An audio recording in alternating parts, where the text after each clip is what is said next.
Yo, welcome back to another vlog. There's just a minor difference.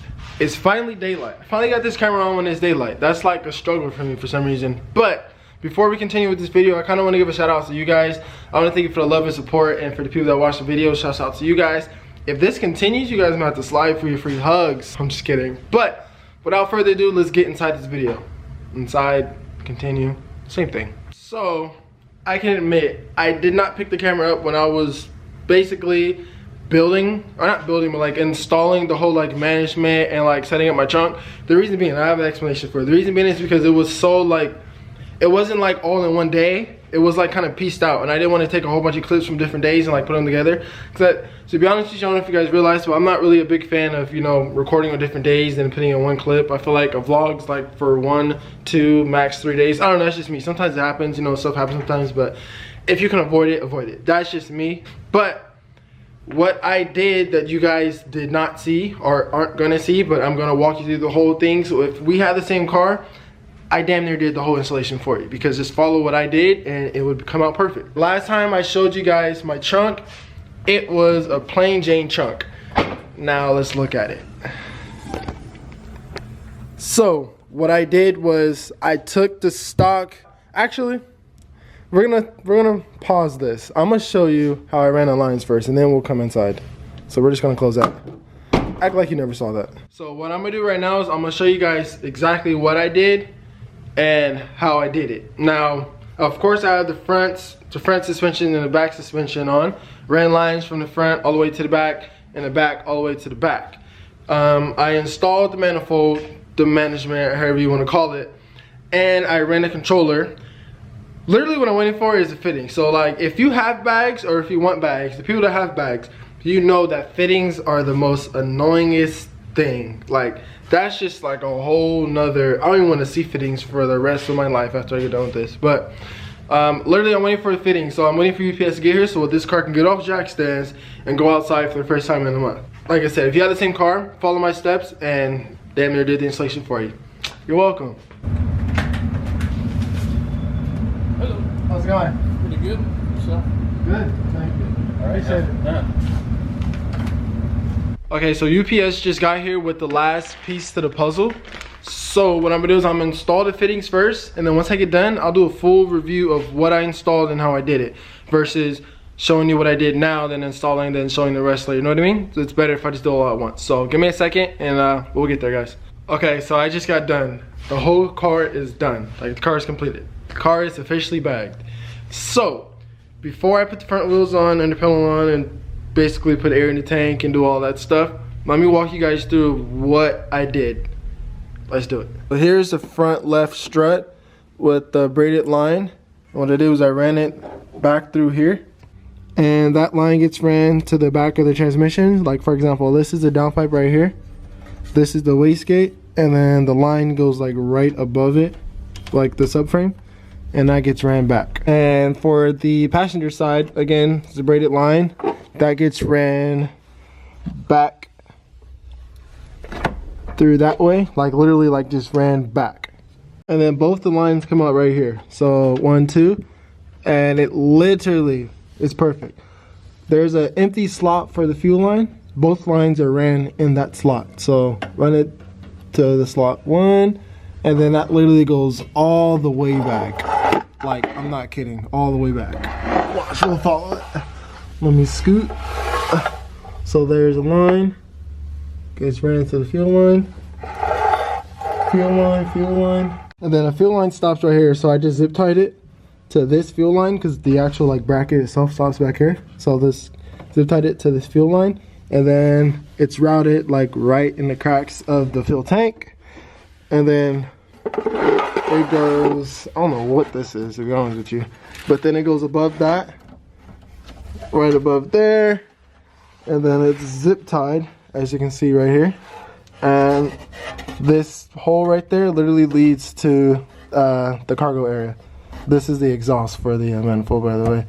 But yeah, and then it gets ran up there, and then literally these two sides, you put the line on there, and then I'm pretty sure they did this on purpose. You put the line through the hole right here, and then you put the line through the big hole right here, and then you just route it up and through the hole right there, and that's literally it. honestly took maybe like 45 minutes to run all of that. Okay, so now moving to the trunk setup. So remember last time I showed you guys my trunk, none of this was here, and this was the stock cargo floor mat thing.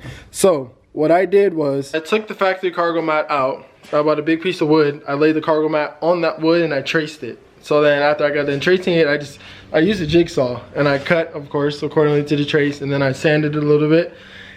And I basically got this big piece of wood right here. I figured out where I wanted the compressors and the tank to sit, because I knew if I had that big piece of wood, how was I gonna get underneath, like if I wanted to put something underneath here. So I figured out where I wanted to put those two, or those three I should say. And then after that, I kind of like drew a line and then I cut that whole piece off and I put a hinge in it. And then after I did that, after figuring out like where I wanted to put everything, then I wrapped both pieces of wood. So the only thing about this piece right here is it's only wrapped on the top. The bottom is not wrapped, but what I'm probably gonna do is just spray paint it. But after I did all that, then came the wiring time. So this is where the management's at. So management's here, the compressor, power and ground is right here. They're all quick disconnect. So if I wanted to disconnect my compressor, all I have to do is pull this apart, and like I said, it's a quick disconnect. And those are the two relays for the compressors. And then this is the air lines that are coming from the front and of course the back. And then this is the air line that's coming from the tank that's going to the manifold. So then I'm gonna close this, and so I have dual compressors, black. This is a 5-gallon tank, and then we're gonna go to the back right here so you guys can see how everything's set up. This is gonna be a check valve. I believe this is called a check valve. Basically, it works like a diode, so it allows air to only go one way. I don't know if you guys know what a diode is, but so that's a check valve, and that's going to the tank. So I have dual compressors. So check valve on this one, check valve on the other one. This is gonna be, basically this is a blow-off valve. So if the pressure in this tank reaches over 200 PSI, this blows it off and basically stays underneath. That's basically what that's for. So again, that's gonna be the blow-off. This is gonna be the two compressors with the check valves on this one and that one. And then this is gonna be the water trap that connects to the manifold. So I absolutely don't, well, not just me, you guys should not want water in the manifold because that's terrible, obviously. So put a water trap on there. Some people put water traps on the manifold line, and they put it on the compressors, but I mean, I'm not really worried about that because worst comes to worst, water just stays in here and I can just drain it out. But I do not want water in the manifold, so the water trap on there, and then that line just goes down and it goes where I showed you guys the manifold. So that's how that's set up. And then let me show you where I mounted my controller. I'm actually really proud of where I mounted it too. This is where I put my sunglasses in this car. Pop that down and the controller sits right there.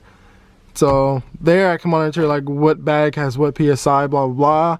I can kind of switch it, so press that button and it goes to that PSI, whatever. And when I'm done, just pop it back up and it's basically like obsolete, hidden. So then we walk over here. If you're trying to run power for anything in this vehicle, I can tell you that the only place you're going to run power is through the passenger side behind the glove box. It is a pain. It's a pain. Like, I honestly, like, I was so irritated doing it. It took me about like 30 minutes. So that power is getting ran from the passenger side all the way over here. Now you can't see it obviously because I covered the wire up with Testa tape. But this is basically the wire for the management, and that is ran underneath here. Move this up. So this is the wire for that. Now, both compressors are ran on the same line. How I did it was, both compressors came with a fuse. So what I did was I took both of those fuse wires and put them together. Now if you put two of them together on one line, ran in series, technically that's because they both come with 30 amp fuses. If you run that in series with both fuses in one line, that's 60 amps.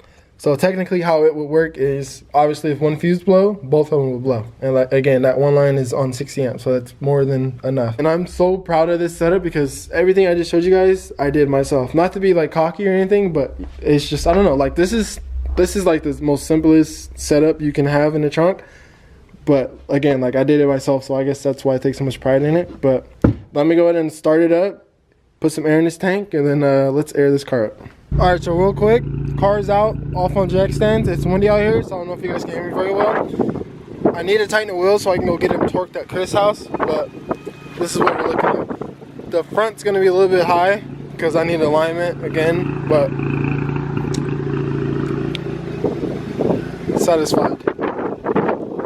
So the winds died down. You really can't see me. Hold on. Yeah, there we go. So the winds died down a lot. So I'm gonna go ahead and wash it because we got to get an alignment tomorrow. And I do not like taking my car places when it's dirty.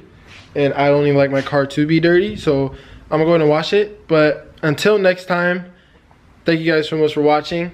The car looks amazing. I really couldn't be more happy with it, to be honest with you.